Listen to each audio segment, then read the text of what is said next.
Hello. Thank you for joining me today, Dylan. Yeah, it's good to be here. So today we're here to talk about the Valkey operator that Momento is building. So to start, let's talk about Valkey first. Valkey has this great feature in cluster mode where it uses quorum to handle primary failovers, automatic resharding, and deployment. Historically, when you're operating this at scale in steady state, managed services like Elasticache, Memory Store, they have their own control plane that they build to manage Valkey clusters. However, these solutions become ultra specific to each cloud. And as an alternative, of course, Kubernetes is a good foundation for us to build on top of. So the open source community has come together and started building Valkey operators. There's several ongoing projects. They're all making great contributions in the open source community. And Momento is a part of that community, building our own version of the operator. To get us started, Dylan, let's talk about, from your understanding, for those of us that aren't too familiar with Kubernetes, what are the primitives that Kubernetes provides that enables us to build Valkey on top? Kubernetes, right, the 10,000 level view is a container orchestration software. So it's all about running containers. Kubernetes has a base unit kind of that it calls pods, which is really just a Docker container, effectively. You spin up Kubernetes, you give it nodes to run on, right? You make a cluster itself that is Kubernetes, and then you tell Kubernetes, hey, I want to run this piece of software as a pod. And Kubernetes takes care of placing that for you on, physical hardware. When you start talking about operators, an operator's job really is doing name management and host management. It's just that your hosts in this case are containers. Got it. So the operators are a Kubernetes native concept. Yeah, they are. An operator is a Kubernetes thing. It works from typically, there's a couple ways you can do these, but typically they work from something called CRDs. Those are custom resource definitions in Kubernetes, which is a way of defining a new type of object in Kubernetes. You're kind of just using the Kubernetes control plane as a database, basically, to define what it is you want. And then an operator's job is it's a piece of software. It actually runs on Kubernetes as pods that get placed on your Kubernetes cluster, right? It's a piece of software you write that you run on Kubernetes, and it looks at those CRDs that you've stored in the Kubernetes database and says, okay, well, that's the state I want. How do I make that happen? And does this work the same way regardless of which cloud I'm running my Kubernetes on? 99%, 98%. I mean, there's Kubernetes certainly is very portable. It's sort of the draw. Anyone who's worked in multi-cloud knows, there's lots of little foibles for each cloud, and Kubernetes isn't able to always fully abstract those.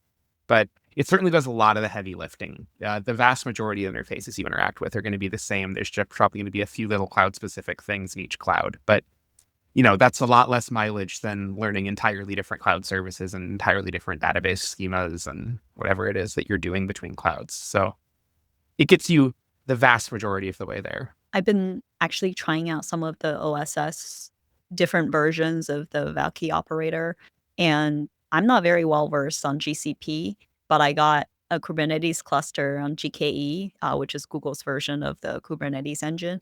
And I got from nothing, from zero to a functional Valkey cluster using a open source operator. And it was pretty easy. I just had to specify how many Valkey shards I wanted, how many replicas, and how big I want the nodes to be in terms of memory and CPU.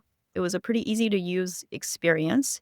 Now, I have noticed that these open source versions of the Valkey operator are great if you want to get something quick and easy up and running. Like I said, from zero to a functional cluster, doing some testing, doing some development, maybe smaller use cases. But a lot of them mention that there's a lot of edge cases at scale. In order to support tens or even hundreds of nodes in a cluster, a lot of things can happen: node failures, resharding, moving the slots around. And a lot of the open source operators opt to use a primitive called stateful sets or deployments inside Kubernetes. I have talked to you about this a little bit, and I know you've taken a different approach with Momento's version of Valkey Operator. I'm curious if you can talk about the differences and your choice in your decision to use pods instead of, other primitives inside Kubernetes. We at Momento kind of had a different philosophy historically about how we run now Valkey and before Valkey existed Redis. And so the way that we built our Kubernetes operator for Valkey is kind of centered on that same sort of philosophy that we've been using for quite a while now in our cloud service. And so we take a very different approach to interacting with Valkey. We don't really treat and never have treated Valkey nodes statefully. Obviously state lives in memory, but we rely pretty heavily on Valkey's replication primitive to provide us with durability. And so our philosophy has always been kind of to treat the individual nodes that make up your Valkey replica chains or your Valkey clusters as largely ephemeral. There's a lot of complexities that come into life cycle when you're dealing with something that you're treating as a stateful node. You have to think about how to recover from crashes and how to deal with restarts. And what if you're, reading in a poison state? How do you recover from that? And you've got all of these concerns that come from having a pretty complex state diagram that a node can go through, right? Because you can go to failed states, then you have to be able to come back to active states from those.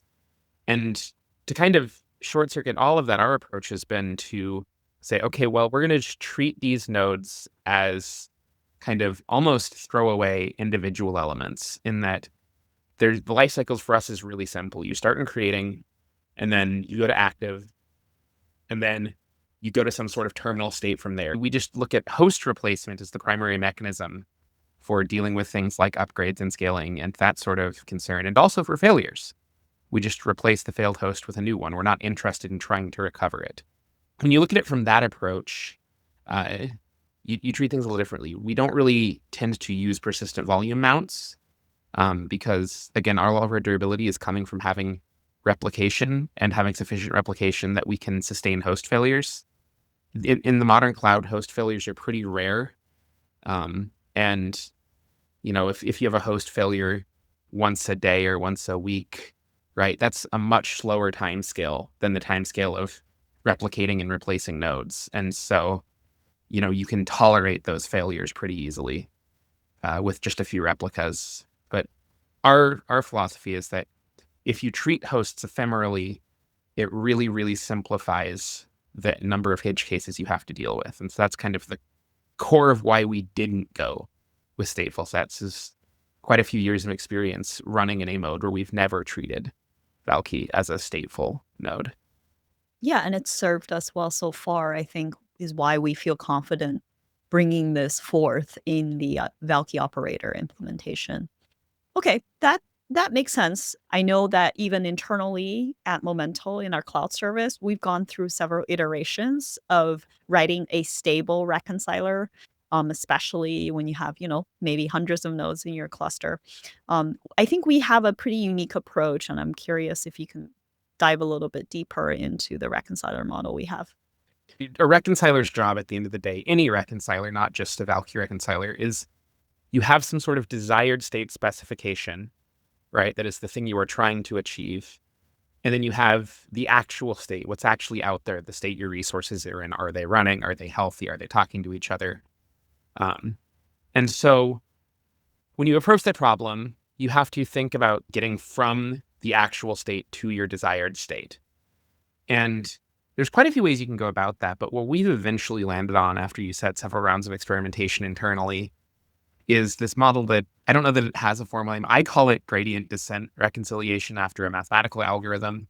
Gradient descent is where kind of it's finding like local minimas in space, and you look for the steepest direction toward, like, from where you are in the direction you want to be going, and take a step in that steepest direction, and then do the same thing, look around, find the steepest direction, take a step.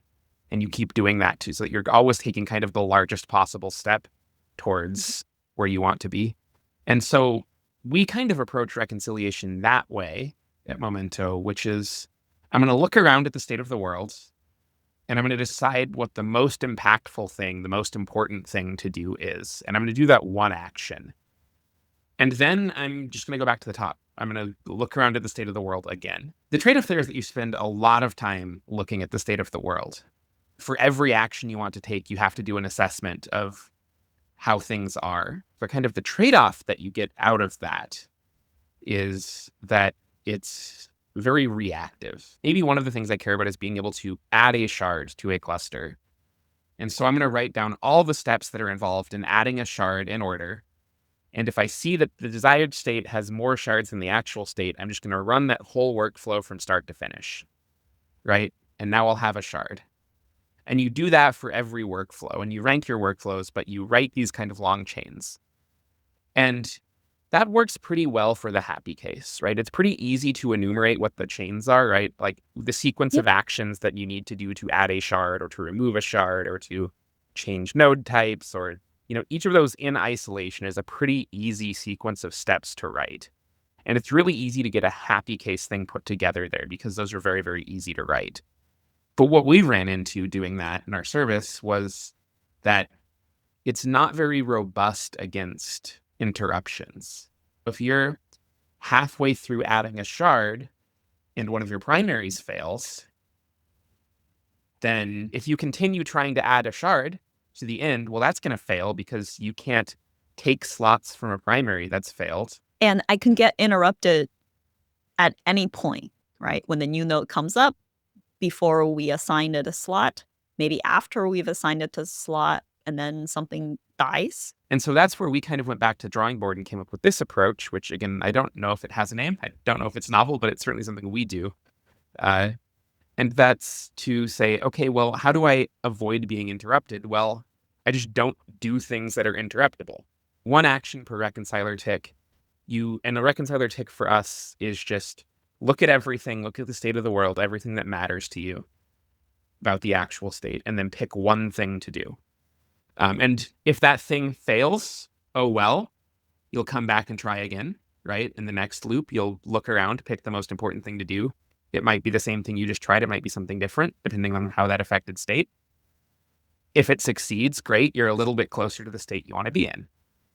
And so, the trade-off here is that writing reconcilers in that model is hard, right? Because you can't just enumerate the steps of a workflow in a happy case, right? You have to figure out, how do I write one big priority list that unifies all of the things that go into these workflows, right? So you don't have that.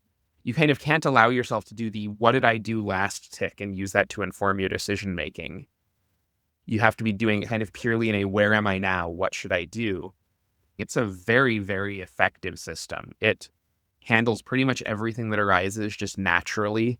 We don't have to worry about workflow interruptions. When we were working on our older system that was very, like I was saying, there's chain workflow based.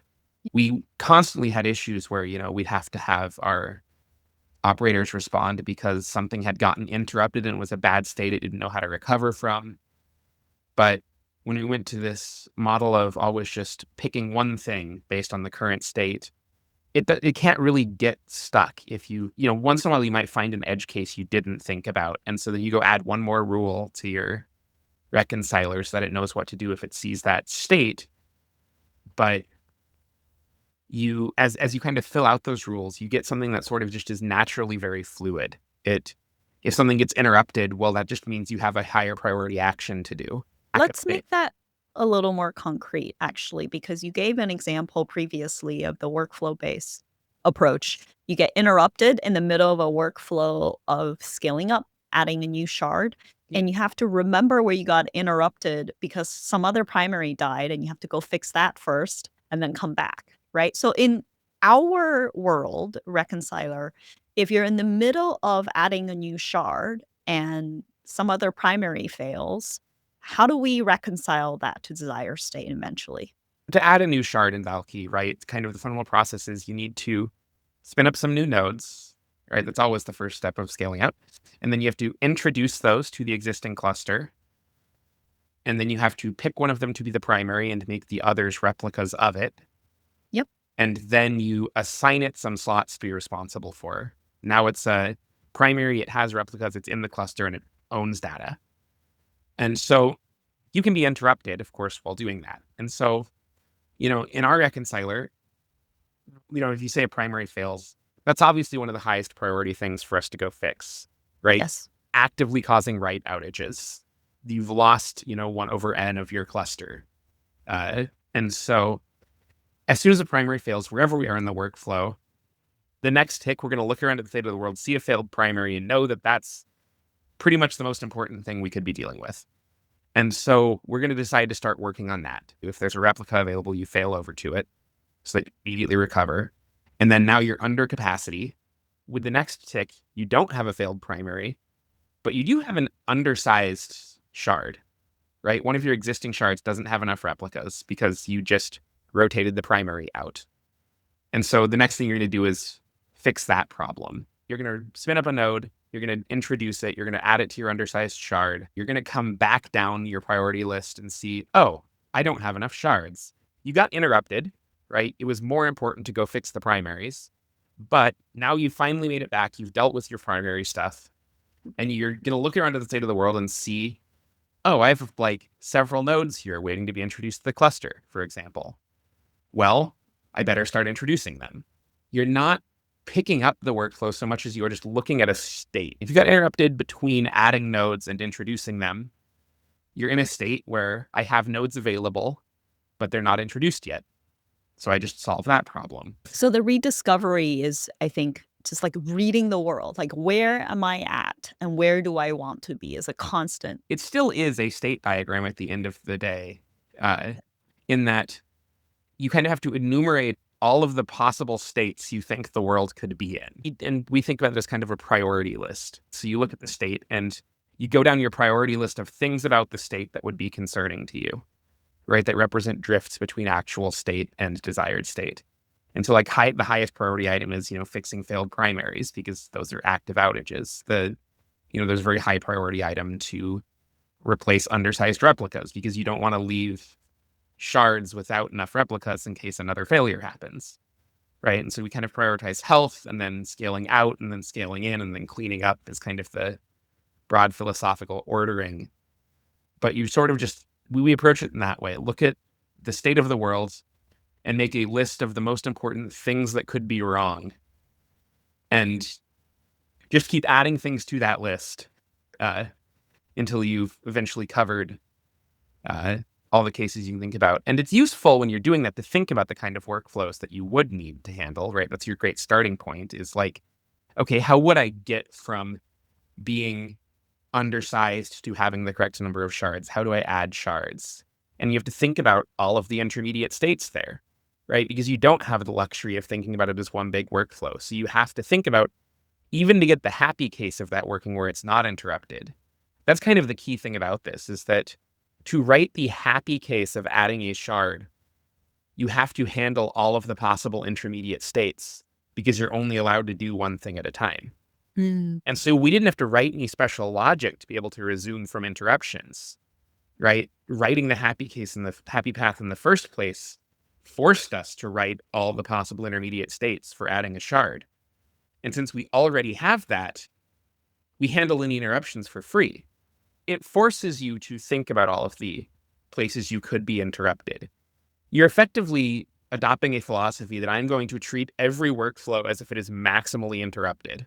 Like I said, you spend a lot of upfront time working through designing these algorithms and refining them as you go. Like you add another piece and realize, oh, I have to figure out how this slots into my priorities. Maybe some priorities have to shift. And every time you handle a new case, you expand that a bit. But what you get out of it is that natural resilience to interruption. Yeah, and I would say that a lot of it is born out of experience, right? Like the version of it that we have in our cloud service that has sort of proven to work at scale. Some of the caches we're dealing with have, almost 100 partitions, and it's able to reconcile through all of those. Of course, like you said, it won't work for every use case. There's always trade-offs in software and design, but we found this one to be highly available and very much scalable. And like you said, there's always constant investments in the community that allow us to do this in a way that actually keeps it relatively simple, I would say, like atomic hash slot migration in Valkey 9 has probably made your reconciler algorithm simpler than Oh, with other. significantly. Yeah. I mean, like when we sat down to write the Kubernetes operator, we made a very early decision that we were only going to support at least in the initial release Valkey 9 and later, because it's night and day how much simpler it is to manage Valkey with, those new improvements to moving slots around, right? You don't have, like, with the old slot migration system, you had to individually move every key from one node to the other. With atomic slot migration, you just tell Valkey, hey, I want this slot to be on that node. Can you make it happen? And Valkey will spin that up in the background, and you can check in on it, right? And see, is it succeeding, or if it fails, you can abort that and try again. Are there things top of mind for you right now that, you want to work on, you want to put on the immediate roadmap for our Valkey operator? I think some of the biggest things we've talked about is doing some like usage-based auto-scaling. I think that would be pretty cool, where you could have the operator contribute back to its own desired state, right? Like as, kind of your lowest priority item, you would, once you've finished achieving desired state, you would look at the usage of your cluster and say, one of my nodes is, like running at like 95% full. And so I should preemptively add a shard to split up the key space. Or I looked at all my nodes and they're all like 15% full. And so maybe I should remove a shard to be more cost economic. That's kind of one big feature we'd like to add. I think it would be cool to support the persistent volume case, maybe. Yep. That gets a little more complicated. And I think we'd need to look into, what exactly are the use cases there where that matters. But it would be interesting to see what you could do with, RDB AOF, and if there's anything useful there. Certainly backups, I think, are something that you'd look into there, since those are kind of driven by the RDB AOF. Backup and restore, definitely. And then, as we see more cool features roll into Valkey Core, a lot of it can feed into innovations and features we add to the operator as well. Yeah, I mean, I'm certainly looking forward to, there's a product I think is still kind of in the design phases, but they're looking at kind of, I think they call it Clusters V2, which is making the leadership election quorum stuff actually exported out to be a module, I believe. And then that would provide default implementations that use something much stronger like Raft, for example, than Valkey's current quorum system, which would make clusters just sort of inherently a lot more robust. Something I would like to try once that API lands is to see if you can make Valkey clusters entirely self-managing. You teach them how to provision their own nodes if they experience a failure, so you don't even need an external management layer. You might be able to write this operator effectively as a Valkey module where the cluster itself could provision replacements. Yeah, that's true. One of the biggest gaps right now is it doesn't have any hooks into its underlying infrastructure on which it lives. Right. And if you think about running things at scale in the cloud, how people tend to build cloud native services is to have the services themselves be infrastructure aware in some way or another. If you're trying to build something like, for example, DynamoDB, you might tie the notion of leadership election and the notion of infrastructure together, right? The components that are dealing with choosing leaders are also responsible for provisioning, because those are related concerns in the cloud. That Valkey is the way it is because Valkey comes from Redis, of course, and Redis grew up in the era where servers were still metal and running in data centers. And, the notion of an application just creating servers sounded crazy. Right?